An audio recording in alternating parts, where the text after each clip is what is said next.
Hello दोस्तों, आज हम देखेंगे न्यूट्रिशन और डाइजेस्टिव सिस्टम यानी पोषण और पाचन तंत्र से संबंधित कुछ महत्वपूर्ण क्वेश्चन। चलिए तो शुरू करते हैं। निम्नलिखित में से कौन सा शरीर के ऊतकों की वृद्धि के लिए महत्वपूर्ण है?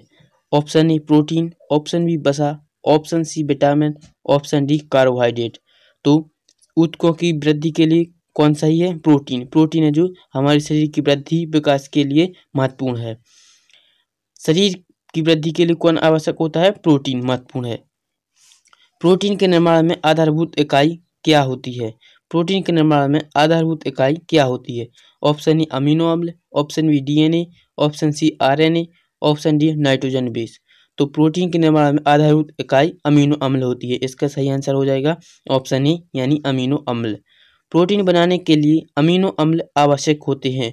प्रोटीन बनाने के लिए कितने अमीनो अम्ल की आवश्यकता होती है? तो option A 10, option B 15, option C 20, option D 25। इसका सही आंसर हो जाएगा 20, क्योंकि प्रोटीन बनाने में 20 अमीनो अम्ल की आवश्यकता होती है। ये 20 अमीनो अम्ल हैं जो दो प्रकार से होते हैं, तात्विक अमीनो अम्ल और अतात्विक अमीनो अम्ल। तात्विक अमीनो अम्ल ऐसे अमीनो अम्ल होते हैं जो हमें फूड यानी खाना से प्राप्त होते हैं, फूड के द्वारा प्राप्त होते हैं। तात्विक अमीनो अम्ल ये 9 प्रकार के होते हैं जो हमें फूड से मिलते हैं। और अतात्विक अमीनो अम्ल जो हमारे शरीर में खुद बनते हैं, 11 होते हैं जो हमारे शरीर में बनते हैं। कहाँ पर? लीवर में। फिर अगला क्वेश्चन है, कोशिकाओं में तात्कालीन ऊर्जा उत्पादन के लिए निम्न में से एक लिया जाता है।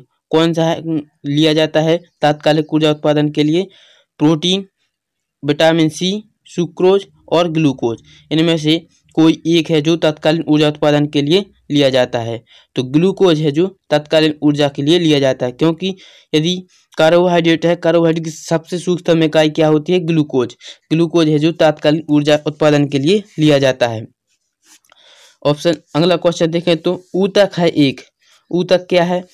पेपर का प्रकार। ऑप्शन बी क्या है? दवा। ऑप्शन सी समान कोशिकाओं का समूह। ऑप्शन डी कपड़े की किस्म। ऊतक है एक समान कोशिकाओं का सही समूह। ये इसका सही आंसर क्या है? ऑप्शन सी समान कोशिकाओं का समूह।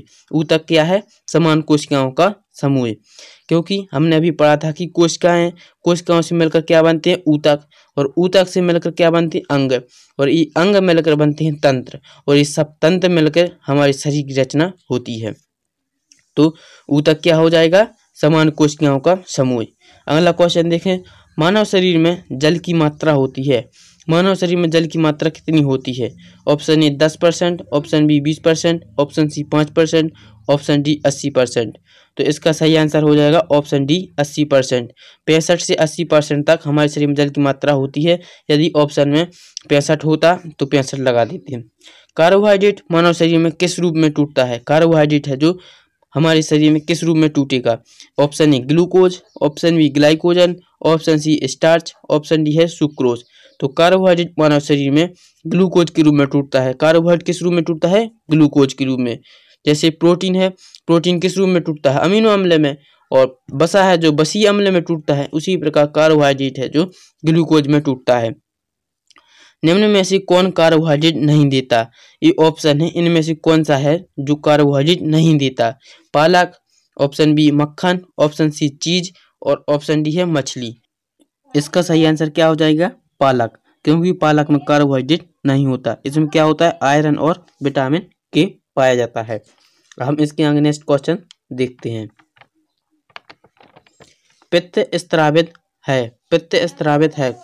पित्त कौन स्रावित करता है? पाचक ग्रंथि से, छोटी आंत से। ऑप्शन सी क्या हो जाएगा? उदर से। और ऑप्शन डी लीवर से। पित्त कहाँ से स्रावित होता है? लीवर से। लीवर से है जो पित्त स्रावित होता है। अगला क्वेश्चन है, विटामिन ई का अच्छा स्रोत है। विटामिन ई का सबसे अच्छा स्रोत क्या है? ऑप्शन ए आलू, ऑप्शन बी गाजर, ऑप्शन सी प्याज, ऑप्शन डी मक्का। तो विटामिन ई का सबसे अच्छा स्रोत है गाजर। विटामिन ई का सबसे अच्छा स्रोत क्या है? गाजर। गाजर में कैरोटीन पाया जाता है, जो कैरोटीन को विटामिन ए में कौन बदलता है? लीवर। हमारे शरीर में लीवर है जो कैरोटीन को विटामिन ए में बदलता है। तो विटामिन ए का सबसे अच्छा स्रोत हो जाएगा गाजर, ऑप्शन बी। अगला क्वेश्चन देखें, पेट में भोजन पचाने के लिए निम्नलिखित में से किसकी आवश्यकता खास होती है? पेट में भोजन पचाने के लिए किसकी आवश्यकता होती है? ऑप्शन ए हवा, ऑप्शन बी पानी, option C enzyme, option D खनिज। तो पेट में भोजन पचाने के लिए हमारे शरीर में एंजाइम की आवश्यकता होती है। एंजाइम है जो भोजन को पचाने में मदद करते हैं। तो इसका सही आंसर हो जाएगा ऑप्शन सी। निम्नलिखित में से किस अम्ल की उपस्थिति हमारे पेट में होती है? अगला क्वेश्चन क्या है, हमारे शरीर में किस अम्ल की उपस्थिति होती है? ऑप्शन ए सल्फ्यूरिक अम्ल, ऑप्शन बी हाइड्रोक्लोरिक अम्ल, ऑप्शन सी नाइट्रिक अम्ल, ऑप्शन डी है जो पिक्रिक अम्ल। तो हमारे शरीर में हाइड्रोक्लोरिक अम्ल की उपस्थिति होती है। इसका सही आंसर हो जाएगा ऑप्शन बी। अगला क्वेश्चन, भोजन का पाचन निम्न अंग में प्रारंभ होता है। भोजन का पाचन किस अंग में होता है? ऑप्शन ए मुंह, ऑप्शन बी यकृत, ऑप्शन सी पेट, ऑप्शन डी आंत। तो सबसे पहले हमारे शरीर में भोजन का पाचन मुंह से होता है। तो मुंह में दो प्रकार के पाचन होते हैं, यांत्रिक पाचन और रासायनिक पाचन। यांत्रिक पाचन का कहलाता है, यांत्रिक पाचन खाने को दबाने यानी खाने पर जो दाब डालते हैं तो उसी यह यांत्रिक में आ जाती है, यांत्रिक पाचन में। और रासायनिक पाचन क्या हो गया? खाने में लार का मिलना, यह रासायनिक पाचन होता है। तो भोजन का पाचन किस अंग में होता है? मुंह में, सबसे पहले मुंह में होता है। तो भोजन का पाचन, इसका आंसर ऑप्शन क्या हो गया? ऑप्शन ए इसका सही आंसर हो जाएगा। अगला क्वेश्चन देखें, निम्न में से कौन सा मनुष्य के पाचक तंत्र का भाग है? निम्नलिखित में से कौन सा मनुष्य के पाचक तंत्र का भाग है? क्वेश्चन ऑप्शन ए है प्रोस्टेट ग्रंथि, प्रोस्टेट ग्रंथि, ऑप्शन बी अग्नाशय, ऑप्शन सी पीयूषिका, ऑप्शन डी प्लेटलेट्स। इसका सही आंसर है अग्नाशय। अग्नाशय है जो मनुष्य के पाचक तंत्र का भाग है। किस पोषक तत्व का सर्वप्रथम मुंह में पाचन होता है? किस पोषक तत्व का सर्वप्रथम मुंह में पाचन होता है? Option A protein, option B carbohydrate, option C वसा, ऑप्शन डी विटामिन। कार्बोहाइड्रेट है जो कार्बोहाइड्रेट का सर्वप्रथम मुंह में पाचन होता है। सही आंसर क्या है इसका? कार्बोहाइड्रेट। अगला क्वेश्चन, मानव शरीर में आहार मुख्यतः किस स्थान में पचता है? मानव शरीर में आहार मुख्यतः कहाँ पचता है?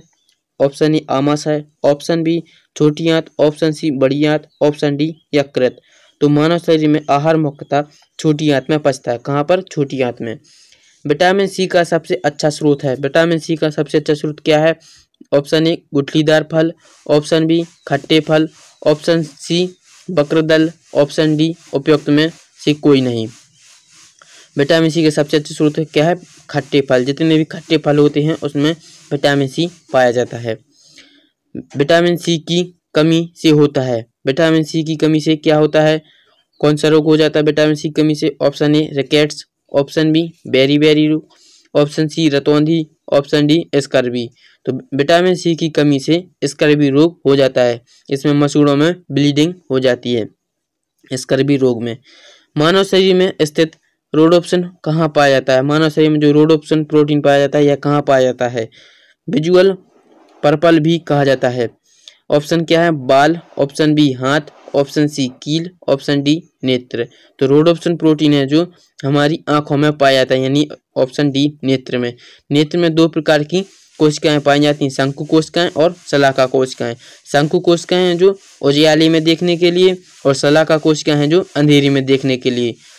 शंकु कोशिकाएं हैं, इनका क्या काम होता है? रंगों में भेद करना। ऑप्शन प्रोटीन के कारण ही जो हम रंगों में भेद कर पाते हैं। और रोडोप्सिन प्रोटीन है जो रात में देखने के लिए, रोडोप्सिन प्रोटीन है जो ज़्यादातर उल्लू में पाया जाता है, क्योंकि वह उसी रात में देखने के लिए रोडोप्सिन प्रोटीन चाहिए। तो शलाका कोशिकाओं में रोडोप्सिन प्रोटीन पाया जाता है। तो इसका सही आंसर क्या हो जाएगा? ऑप्शन डी यानी नेत्र। रोडोप्सिन कहाँ पाया जाता है? नेत्र में यानी आंखों में। मानव शरीर में सबसे प्रचुर मात्रा में पाया जाने वाला तत्व कौन सा है? मानव शरीर में सबसे प्रचुर मात्रा में कौन सा तत्व पाया जाता है? तो इसका ऑप्शन ए है कार्बन जो 18%, और option B calcium 1.4%, option C nitrogen 3%, option D है ऑक्सीजन 65%। तो इसका सही आंसर है ऑक्सीजन है जो हमारे शरीर में सबसे प्रचुर मात्रा में पाया जाता है।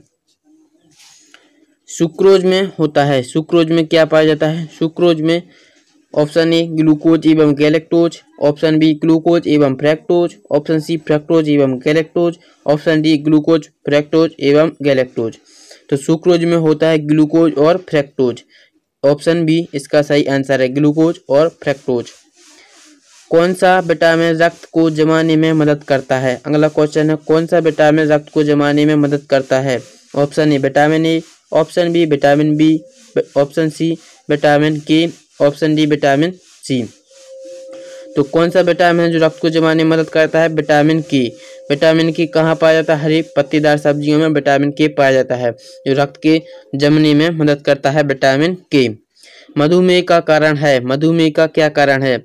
हमारे शरीर में जो इंसुलिन की कमी हो जाना, ऑप्शन बी पस की कमी हो जाना, ऑप्शन सी क्या है? लार की कमी, ऑप्शन डी है जो लोहे की कमी। तो मधुमेह का कारण है इंसुलिन की कमी, क्योंकि जो हमारे शरीर में कार्बोहाइड्रेट ग्लूकोज होता है, ग्लूकोज को ग्लाइकोजन में कौन बदलता है? इंसुलिन। इंसुलिन है जो ग्लूकोज को ग्लाइकोजन में बदल देता है, और जब इंसुलिन की कमी हो जाती है तो ग्लूकोज की मात्रा ज़्यादा हो जाती है, ग्लूकोज ग्लाइकोजन में नहीं टूट पाता है, जिससे मधुमेह की बीमारी हो जाती है। तो मधुमेह का कारण क्या है? इंसुलिन की कमी होना। ऑप्शन ए सही आंसर। खाद्य ऊर्जा किसके द्वारा प्रदर्शित की जाती है?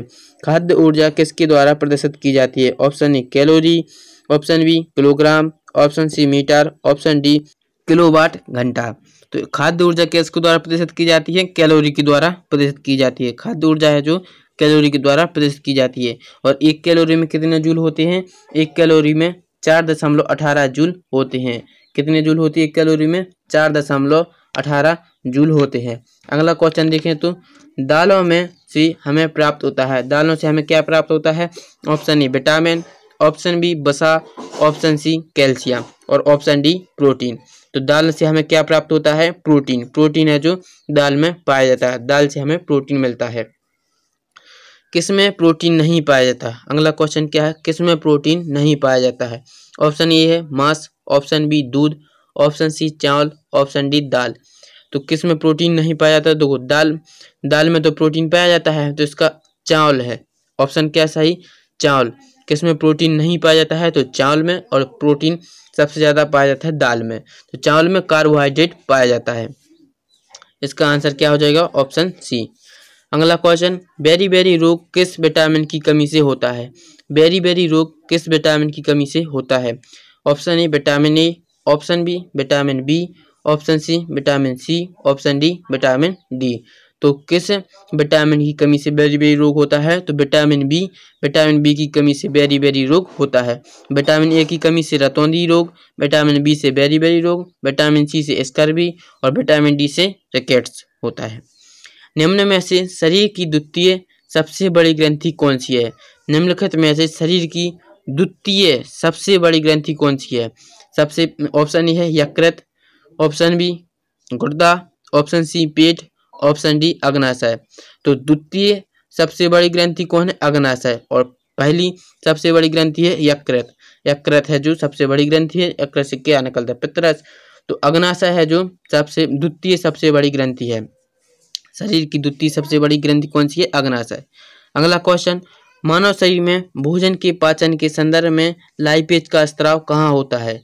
मानव शरीर में भोजन के पाचन के संदर्भ में लाइपेज का स्त्राव कहाँ होता है?